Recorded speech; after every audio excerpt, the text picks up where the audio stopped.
आप सभी को राम राम। डोनाल्ड ट्रंप ने अचानक अपने अति विश्वस्त सर्जियो गोर को भारत में राजदूत बनाकर क्यों भेजा है? साउथ एशिया, सेंट्रल एशिया का भी इंचार्ज उनको क्यों बना दिया है? इस प्रश्न का उत्तर खोजने की कोशिश आप कर रहे हैं। करना चाहिए।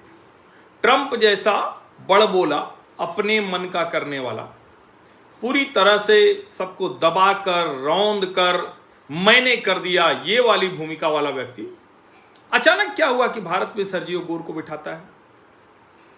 कोई कह सकता है, और मैं देख रहा हूं कई विद्वान लोग इस पर चर्चा भी कर रहे हैं, कह रहे वो तो भारत को और दबाने के लिए अपने अति विश्वस्त को यहां भेज रहा है।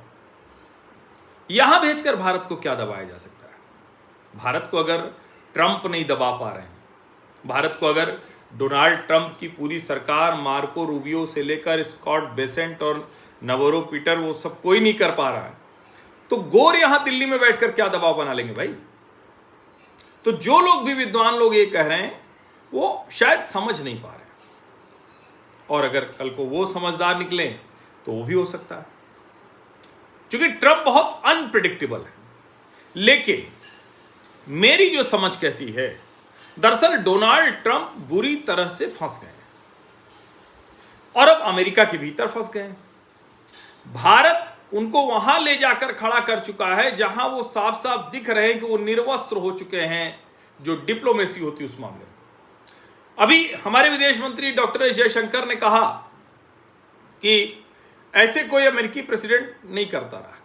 फिर आगे उन्होंने ये भी कहा मुस्कुराते हुए कि अमेरिका और पाकिस्तान के हिस्टोरिकल रिलेशंस हैं और उन रिलेशंस को सहूलियत के लिहाज से नजरअंदाज कर देने की आदत भी हिस्टोरिकली है।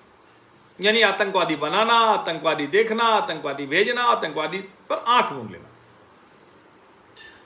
डॉक्टर जयशंकर ने कहा कि एबटाबाद में अमेरिकन फोर्सेज गई थी, कौन मिला था उन्हें? Osama bin Laden.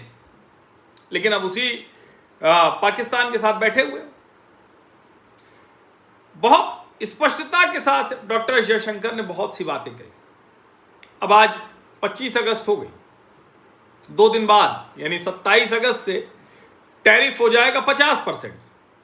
भारत के कारोबारी बड़े सहमे हुए हैं। भारत और अमेरिका के बीच संबंध बहुत खराब हो रहे हैं, बहुत तनाव बढ़ गया है। नेता, सोशल सर्किल में काम करने वाले लोग, थिंक टैंक, जो इकोनॉमिक थिंक टैंक हैं, जो इंडस्ट्री चैम्बर्स हैं, सब परेशान हैं। सब कह रहे हैं कि ऐसा आदमी आ गया, इसमें तबाही मचा दी। हमारे विदेश मंत्री डॉक्टर जयशंकर बहुत स्पष्ट है। वो कह रहे हैं कि रूस का सबसे बड़ा तेल का खरीदार भारत नहीं है, चीन है। लगाओ ना प्रतिबंध, क्यों नहीं लगा रहे हो? डरे रहते हो क्या? और हमको डराने की कोशिश कर रहे हो तो भूल जाओ, ये तो नरेंद्र मोदी बहुत स्पष्ट कह चुके हैं। तेल लेता है चाइना, एलएनजी लेता है यूरोप, गैस। क्यों पलटी मार रहे हो भाई? क्यों अलग अलग व्यवहार कर रहे हो? और अलग अलग व्यवहार कर रहे हो तो क्या हम डर जाएंगे क्या? ये तो होने वाला नहीं।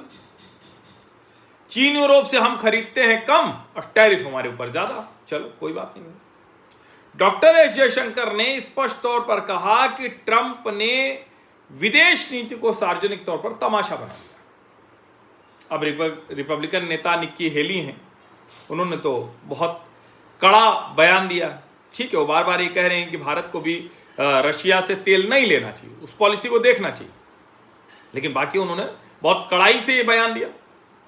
अब उन्होंने हडसन इंस्टीट्यूट में जो बोला वही 20 अगस्त को न्यूज वीक में छपा है। उसमें उन्होंने बहुत विस्तार से लिखा है, जिसको मैं आपको बता चुका हूं, मैंने आपको बताया था। लेकिन अब उसके आगे की बात, दरअसल सर्जियो गोर को पीछे भेजने के पीछे असली बात यह है कि ट्रंप को यह लगता है कि कोई तो एक व्यक्ति हो जो वहां से बात करके यहां बताए। क्योंकि अब उनसे कोई, भले डॉक्टर जयशंकर कहें कि हमारी कुट्टी नहीं है, हम बात करते रहते हैं, लेकिन सच ये है कि भारत उस तरह से बात भी नहीं कर रहा है। और ये ट्रंप को ज्यादा परेशान करने वाली चीज है। अब वो जानते नहीं, ये संघी है नरेंद्र मोदी। संघी बड़ा टिपिकल प्रजाति होती है, धैर्य की उनमें कोई कमी नहीं होती। 3-3 बार प्रतिबंध लगा। देखिए आज मजाक में चलता है कि सबसे बड़ी प्लेसमेंट एजेंसी निक्की हेली कह रहे हैं भैया अमेरिका भारत की दशकों पुरानी दोस्ती क्यों ऐसे बर्बाद कर रहे हो? चीन का मुकाबला करो ना। अब निक्की हेली वैसे ट्रंप के आलोचक रहे हैं, लेकिन ट्रंप ने उन्हें यूएन में एम्बेसडर भी बनाया था। अलग अलग मुद्दों पर वो लड़ते रहे हैं। 2023 में उन्होंने खुद कहा था कि राष्ट्रपति चुनाव लड़ेंगे, बाद में खैर नहीं लड़ी। डेमोक्रेट नेता जॉन कैरी, ये पूर्व विदेश मंत्री हैं, वो कह रहे हैं कि ट्रंप अपनी नीतियों से सहयोगियों को लगातार दूर कर रहे हैं। अभी ईटी वर्ल्ड लीडर फोरम में आए थे, उन्होंने कहा धमकी और दबाव डालने की बजाय कूटनीति से हल निकालना चाहिए। और उनका यह कहना है कि भारत ने 60% वस्तुओं पर टैरिफ शून्य करने की पेशकश की है। भारत अमेरिका चाहे तो विवाद सुलझा सकते हैं। एक लाइन की बात है, अगर आप एग्रीकल्चर और डेयरी सेक्टर में सोचिएगा तो नरेंद्र मोदी जगह नहीं देने वाले। जॉन बोल्टन, उनके यहाँ तो एफबीआई की रेड करा दी। उन्होंने भी विरोध किया कि रशिया से चीन खरीद रहा, वहां कार्रवाई करते नहीं, चला जाएगा वो चीन के नजदीक तो क्या करोगे। ट्रंप ने इनको पिछले कार्यकाल में एनएसए बनाया था, उसके बाद 19 में हटा भी दिया था, तब से कट्टर आलोचक हैं। एफबीआई ने छापा मारा था।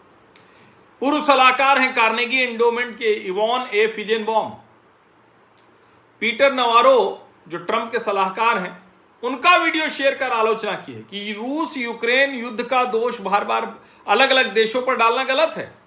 25 सालों की मेहनत को ट्रंप बर्बाद कर दे रहे हैं। नवारो ने कहा भारत रूसी तेल को रिफाइन कर मुनाफा कमा रहा है और रूस की फंडिंग कर रहा है। उस पर इन्होंने कहा कि ये तो कोई बात ही नहीं। अमेरिकी मीडिया बहुत आक्रामक है। फॉक्स न्यूज कह रहा है कि टैरिफ भारत को चीन और रूस के पास धकेल दे रहा है। टाइम कह रहा है कि भारत चीन संबंध मजबूत हो रहे हैं, नए राजनीतिक समीकरण बन सकते हैं। बैरंस कह रहा है ट्रंप की नीतियां वैश्विक व्यापार में नए समीकरण बना रही हैं, भारत चीन साझेदारी से लाभ पा सकता है। न्यूयॉर्क टाइम्स कह रहा है ट्रंप भारत को चीन की ओर धकेल रहे हैं, मोदी पहले अमेरिका की ओर झुके थे, अब एशियाई रिश्तों को सुधारने की कोशिश कर रहे हैं। फरीद जकारिया सीएनएन वाले, उन्होंने कहा ट्रंप की नीति से 25 सालों की प्रगति पीछे जा रही। क्लिंटन से बाइडेन तक, जो बाइडेन तक 5 राष्ट्रपतियों ने भारत अमेरिका संबंध मजबूत किए। अब भारत को लग रहा है कि अमेरिका भरोसेमंद नहीं। भारत विविधता लाने की कोशिश करेगा, डाइवर्सिफाई करेगा रशिया चाइना के साथ रिश्ते बेहतर करके। फरीद जकारिया ने कहा ट्रंप की अब तक की यह सबसे बड़ी रणनीतिक गलती है। ठीक है, भारत के लिए मुश्किलें हैं, इसमें तो हम लोग बार बार मान ही रहे, लेकिन अमेरिका के लिए भी संकट बहुत बड़ा है। अब आगे जो क्वाड और इंडो पैसिफिक है ना, उसकी भी रणनीति अमेरिका कमजोर पड़ सकती है। भारत अगर उधर जाएगा तो उसको क्या दिक्कत है। हालांकि भारत इस बात का बड़ा ध्यान देता है। भारत के प्रधानमंत्री नरेंद्र मोदी अभी चाइना जा रहे हैं एससीओ समिट में तांजिन में, तो उससे पहले वो जापान जाएंगे। 29 से 1 का उनका दौरा है। कमाल की बात यह, ट्रंप का विरोध जो भारत के खिलाफ टैरिफ पॉलिसी है, वो रिपब्लिकन और डेमोक्रेट दोनों कर रहे हैं। वो कह रहे हैं मजबूरी में भारत ये सब कर रहा है। वो कह रहे हैं जो 50% टैरिफ का ये जो डोनाल्ड ट्रंप का निर्णय है बहुत खराब है, इससे पूरा जियोपॉलिटिकल इक्वेशन बदल सकता है। अमेरिका के सारे जो बड़े नाम हैं, बड़े चेहरे हैं, वो सब ट्रंप के खिलाफ हैं, चाहे उनकी पार्टी को या विरोधी पार्टी को। और अगर ये सब कुछ होता दिख रहा है तो ट्रंप कोई बेवकूफ तो है नहीं। ट्रंप को भी समझ बहुत अच्छी है। वो जानते हैं कि क्या कब कैसे करना है, और उनको साफ साफ समझ में आ रहा है कि भैया ये तो बहुत ही गड़बड़ होने जा रही।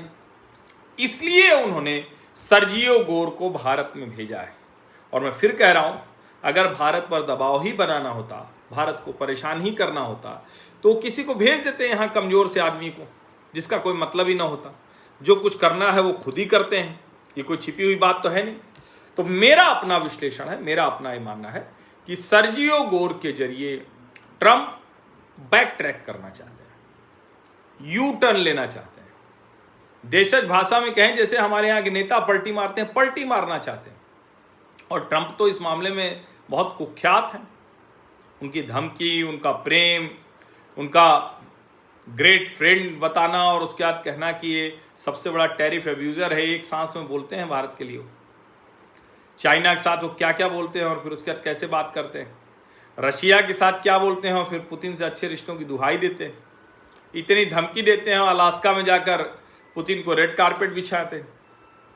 उनका काम करने का तरीका अलग है। कई जगह उन्हें सफलता भी मिली है, क्योंकि अमेरिका की जो पोजिशनिंग है ना, वो डोनाल्ड ट्रंप के इस तरह के जो कहें कि सनक भरे निर्णयों को भी सही साबित करती दिखती है। लेकिन ज़्यादातर वो असफल साबित हुए हैं, अधिकांशतः। और उनकी ईगो मसाजिंग के लिए भारत ये मान ले कि युद्ध विराम उन्होंने कराया, ऐसा तो नहीं होने वाला। सर्जियो गोर के जरिए एक अवसर है ट्रंप के पास, वो चाहें तो इस रिश्ते को सुधार लें, नहीं इच्छा है तो कोई बात नहीं। हम लोग तो वैसे भी कहते हैं ना कि सब कुछ ईश्वर करता है, नियति से कौन लड़ सका है भला। आप सभी का बहुत बहुत धन्यवाद। सब्सक्राइब अवश्य कर लीजिए, नोटिफिकेशन वाली घंटी दबा दीजिए, लाइक का बटन दबा दीजिए, अधिक से अधिक लोगों तक इस वीडियो को पहुंचा दीजिए। धन्यवाद।